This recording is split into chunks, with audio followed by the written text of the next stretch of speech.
My name is Eric Worre, and for almost 30 years I've been an entrepreneur, struggling at times, but ultimately succeeding. As a best-selling author, speaker, and business owner, I've spent my entire career helping millions of people around the world to become entrepreneurs. And I believe strongly that there is, in fact, a better way when it comes to how we make a living. The career landscape has changed dramatically, and many are still working in a model that is completely out of date. What worked for previous generations isn't working as well for people today. In this film, we're going to explore 3 important questions. First, what's really going on in our working world today? Second, in this new economy, is it better to become an entrepreneur, or is it safer to work for someone else? And third, if a person decides to become an entrepreneur and start their own business, how can they do it without taking on massive risk? To help in this journey, I've brought together some of the greatest experts and thought leaders in the field of entrepreneurship to share the real facts with you. My intention is to give you new information that will allow you to make choices that are not limited by an old, outdated model. Let's start by understanding what's going on in our working world today.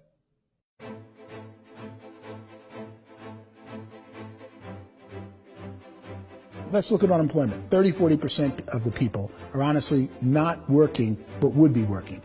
What our government does is if you haven't found a job in 6 months, we don't call you unemployed. We pretend you dropped out of the labor force. I've often said that unemployment, particularly structural unemployment, that's unemployment due to technological changes, is the first sign of economic growth. Think of it, 10 people live on an island. They go out every day and fish. One day, new technology shows up. A missionary brings them a net. Now, using the net, one pilots the boat, one throws the net. 2 fishermen can do all the work 10 used to. That's a 500% increase in productivity, 2 doing the work of 10, in one day. You don't have to learn a lot to learn how to throw a net instead of throw a fishing line. The island's got a big problem, 80% unemployment. But the island still has all the wealth of the fish because the 2 people produce as much fish as 10 did. Now, of course, looking back in history, these changes used to take thousands of years. And during that time, we went into farming and transportation. Some of us became doctors and some teachers and lawyers, and we developed all these new professions and new manufacturing jobs. Today, these changes are occurring literally in one day when a new technological advance occurs, and we don't have the social structures to deal with it or to retrain the unemployed people. So one of the things that I think is interesting as I travel across the country and really travel around the world is the way that we work and the way we get paid for work is changing pretty dramatically. On a global basis, everything is being turned upside down because of the rapidly advancing technologies. They are eliminating many jobs, and we have been left with many people not prepared for the jobs that exist. A lot of demand in public companies was to squeeze out all the fat and to get just as much margin as we possibly could, and fat equals humans. So this idea of job security in information age is so obsolete, but it's still taught inside our school system, and that's where the problem starts. There's no financial education in the school system, and people are still trained to be employees to work for that paycheck. This is a chart on the middle class. What's happening in the middle class, those that went to school, their incomes have been coming down for years. I feel sorry for the person who dreads going to work, who is sick to their stomach on Monday morning, who hates their alarm clock, who gets a little glimmer of hope on a Wednesday because it's hump day and says, thank God it's Friday. And they live for those 2 days a week where they get to be themselves and they don't have to be around people they don't like, and they don't have to play the political game in the office, and they don't have to live this half life. The person that works 50 weeks a year just to be able to have the 2 weeks for vacation. And you know what happens to most of them nowadays? They don't have a vacation. They have a staycation. They have time off of work, but they don't get to go where they want to go. I feel sorry for that group of people because there's a better way. They just don't know it. The basis for their life is worry. I'm worried you know, maybe I'll get fired. I'm worried maybe my company will go out of business. I'm worried I can't keep spinning the plates on paying the bills. I'm worried about how do I send my kids to college. I'm worried, what if the transmission of my car breaks? That's, you know, 2 or 3, I can't fix it. People live in a sea of worry, and it eats at them. It's time to look in the mirror and say, it's not the economy, it's my economy. It's my little world of where I am. I need to improve. I'm not going to wait for the economy to come back, because frankly, the economy is doing great in this country. The average household income in the United States is approximately $50,000 a year, what they call the middle class. To reach the top 25% of income earners, you need to earn at least $90,000 a year. To reach the top 10% would be a household income of $140,000, the top 5%, $190,000, and to be in the top 1%, you'd need a combined household income of at least $380,000 a year. So here's the question. What do you think would give you the best chance to move up and get to the top 10%, the top 5%, the top 1% or beyond? In my opinion, and in the opinion of many, many experts, the answer is to become an entrepreneur, to become your own boss. The spirit of the entrepreneur is to be a risk taker and to be resourceful and unstoppable, and to have a vision of yourself beyond where you are and not willing to settle for life as it is. Think about the great entrepreneurs. They're visionary. They have heart. They're willing to do today what others won't so they can do tomorrow what others can't. Personally, I don't think of the new economy, the old economy. I create my own economy. The entrepreneur's in control. I decide what the economy is going to be like. In the world of entrepreneurship, there are no limits. You can make as much as you want, depending on how much you want to work and how smart you are and how great a team you put together. There's no more lifetime rewarding business than being an entrepreneur. Why in America, where anyone could be anything, would people want to give up their freedom and become effectively a modern-day slave, told shut up and be here every morning at 7:30, leave at 5:30, and do what I tell you? And most people say, I'd love to be my own boss. 70% of Americans would love to be their own boss, according to recent polls. But they don't know how to get there. Because what are you going to do? One, you could buy an existing business. If somebody's selling an existing business, you have to ask why. Usually because it's probably hard. It's probably not making as much money as they hope. Two, they could buy a franchise. A little less risk, proven system, but it's expensive to be able to do that. Three, they could start something from scratch. And that's where a lot of people feel like, I don't have the chops to do it. I don't have the money. I don't have the product idea. I don't have the expertise. I don't have whatever it's going to take to be able to get there, and I can't risk my family to do it. So, fourth, they could become an investor. A lot of people in this town invest to try and figure out a way, but you got to be pretty smart with that game too, right? People that start their own business, they spend a lot of money, they spend a lot of time, a lot of effort to get things started. And the more you invest on the upfront, the harder you typically work at it.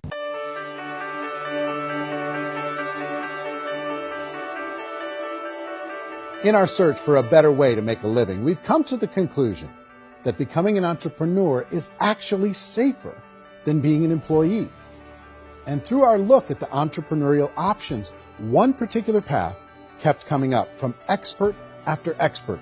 And I think most people will find it surprising because it's certainly a non-traditional business model. That model is for people to start their own business and become an entrepreneur through the creation of a network marketing business. Some people call it direct selling because the product is being sold directly from the manufacturer to the end consumer, cutting out the middlemen. Other people call it multi-level marketing, or MLM, because there are multiple levels of commissions paid. The most common term today is network marketing, because network marketing best describes using a large group of independent distributors, independent entrepreneurs, to move a product or service more efficiently.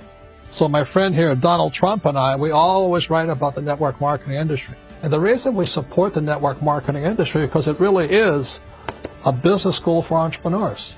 Because most people come out of school looking for a paycheck. Oh, that's terrible. I went to network marketing like that. I think if it didn't exist, we should invent it. It is that good. I think direct selling is a great way to do business today. It's very easy to get into that industry, and you can be self-employed, be, in effect, an entrepreneur. A traditional company will spend up to 50% of their total revenue on marketing. Network marketing companies use a different approach. Instead of having all that extensive marketing expense, they utilize a network of independent distributors to do the marketing for them. Now, why do they do this? First, because word-of-mouth advertising is so much more effective today than traditional media advertising. Second, some products need to be explained or demonstrated, and an independent salesperson can do that more effectively than an ad campaign. Third, it's completely efficient. The company only pays for the marketing of their product if a sale happens and not before. Imagine if Amazon allowed you to become an independent distributor and paid out 40% of its revenue to that distributor group. All you had to do as a distributor was recommend a product, and if a person bought it on Amazon, Amazon would take care of all the logistics, and you'd get paid for bringing the customer. Now imagine you got paid for every purchase that customer made for the rest of their lives. Well, Amazon doesn't offer this option, but network marketing companies do. 85% of all buying decisions in our society are made as a result of word of mouth or reputation. We're recommending things to each other all the time. You know, who's your dentist? Who's your doctor? Who's your lawyer? What detergent, are you using? What legal system are you using? What product are you using? We're talking to each other about the things that we love anyway. When you go into a big box retailer, you're lucky if the clerk looks you in the eye, much less gives you any detailed or accurate information about what you're purchasing. So of course, this personal information, this education coming from a friend, a neighbor, a relative, or even a stranger, but one who has experience with the product is extraordinarily valuable. As a matter of fact, network marketing can educate consumers probably better than any other form of marketing. It certainly can do better than advertising, because advertising usually has a certain hype to it, and you can only get limited information. So, network marketing trumps advertising. The keys to network marketing is providing an opportunity for the masses to get involved, providing an opportunity for the average person who doesn't have the resources to start their own business. All of this so far is fairly straightforward, but network marketing offers another benefit, and it's this benefit that makes it so interesting for entrepreneurs. Network marketing allows a distributor to build their own network of other distributors and then compensates them on the sales created by that entire group. Direct selling is, at its base, very simple. It's the sale of a product or service to an individual on a face-to-face, one-on-one basis, just the way we're talking right now. But there's an important element as well, and that's the offering in conjunction with that sale of product, the offering of an opportunity for someone to make something of themselves.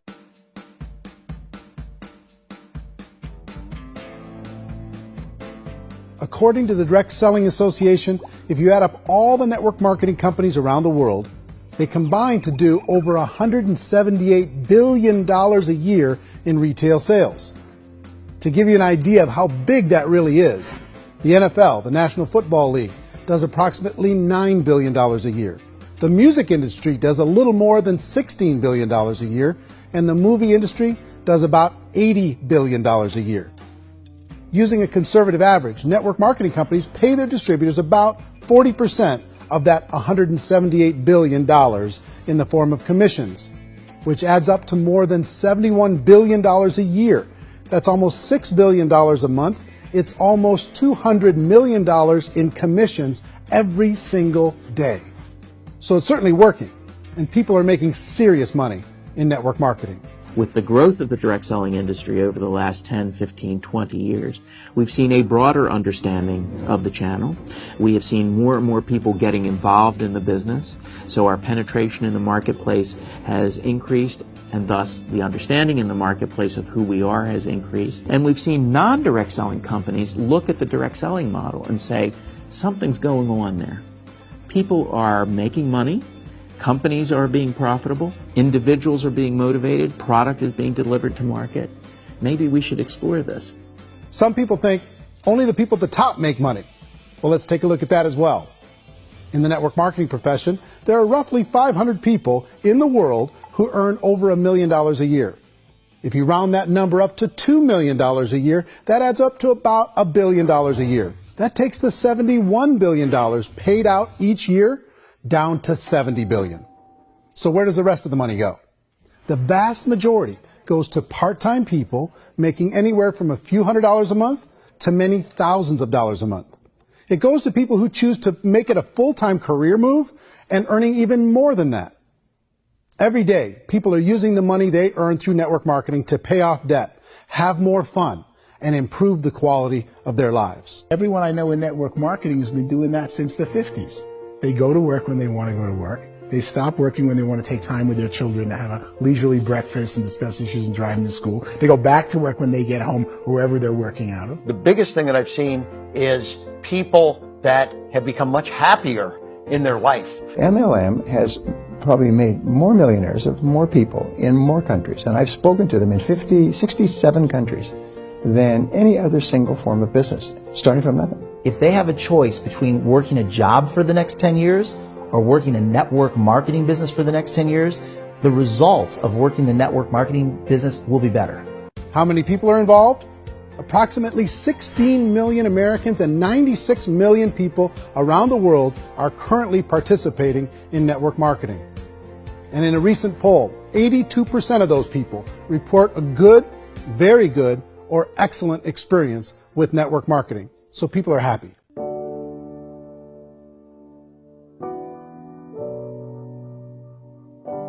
So I've taken a look at the network marketing profession and really tried to understand why so many people are confused as to the validity of this as a business.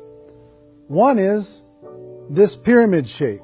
People get really messed up with this pyramid. Oh, it's one of those pyramid things. So I just think there are a lot of haters out there who really don't understand the industry and say, oh, it's a get-rich-quick scheme. It's a pyramid. Well, corporate America is a pyramid scheme. You know what I mean? It goes like this. You have thousands of MBAs, let's say working for Ford or General Motors or Coca-Cola. If all these MBAs are all trying to get to here, that's a pyramid. Only one guy's going to make it. Every 10 years, one's going to make it. Whereas you look at network marketing, it's like this. So you're here, and your job is to develop other CEOs coming up behind you. So it's an inverse pyramid. It doesn't matter what shape the company is or the compensation plan is shaped, whether it's a circle or a pyramid or a triangle or a trapezoid, it doesn't matter. If compensation is coming primarily from recruitment, then you've got a problem. On the other hand, if an operation is basing their compensation to participants on the basis of sales, even when those sales are generated by people you've recruited, well, then you're a perfectly legitimate enterprise. That's the legal test, it's the practical test. People start talking about 99% of people in network marketing don't make any money. Well, we've talked about that over the course of this journey together. Almost $200 million a day is being paid out to network marketing distributors around the world. The naysayers, the people who say that it doesn't work, are usually the ones who just don't know how to make it work for themselves. And so they're giving you an opinion, and I tell people, don't confuse people's opinions with expertise, because opinions are free.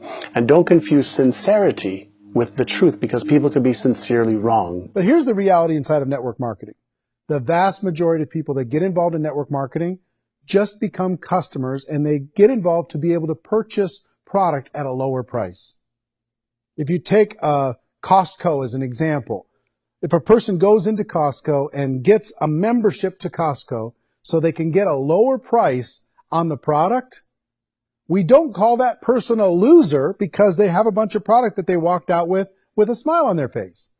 Yet when some people want to take a look at network marketing, they say, well, those people, they're just using the product and they aren't earning an income, so they must be a loser. They're not a loser, they're a happy customer. That's the vast majority of people that are involved in network marketing. Now, a smaller percentage of those people decide to go build a business. They earn $300 a month, $500 a month, $1,000, $2,000.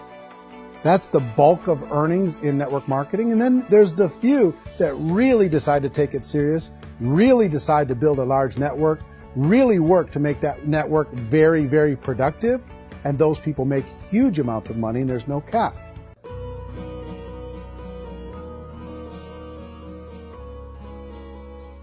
It's light years better for people starting today than it was even 5 years ago. I think it's more widely accepted now, and people understand it is a business. It is being an entrepreneur. It is being a business owner. Our belief system is based upon our evaluation of something, and frequently if we reevaluate a situation, our belief about that situation will change. The industry has changed and it's grown up. It's totally transformed. You've got young people today that have grown up with social media, and they understand networks. They understand how people are connected through technology, and they understand how money flows through those networks.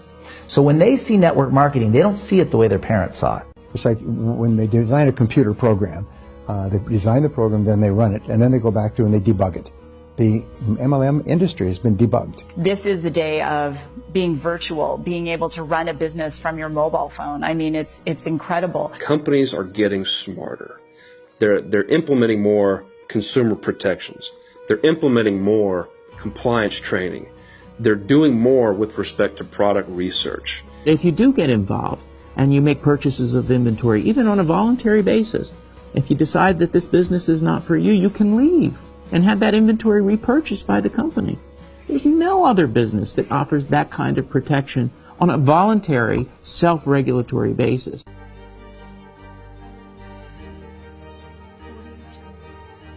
Life's too short to spend it living someone else's dream instead of your own. It's too short to spend it living at a fraction of your potential. Can being an entrepreneur be a challenge at times? Sure. But here's what you get in exchange. It can be yours. Something that you built, something that you created, something that you made happen. This balloon represents your dream. It represents entrepreneurship. My wish for all of you is that you would reach out and grab it. The choice is up to you.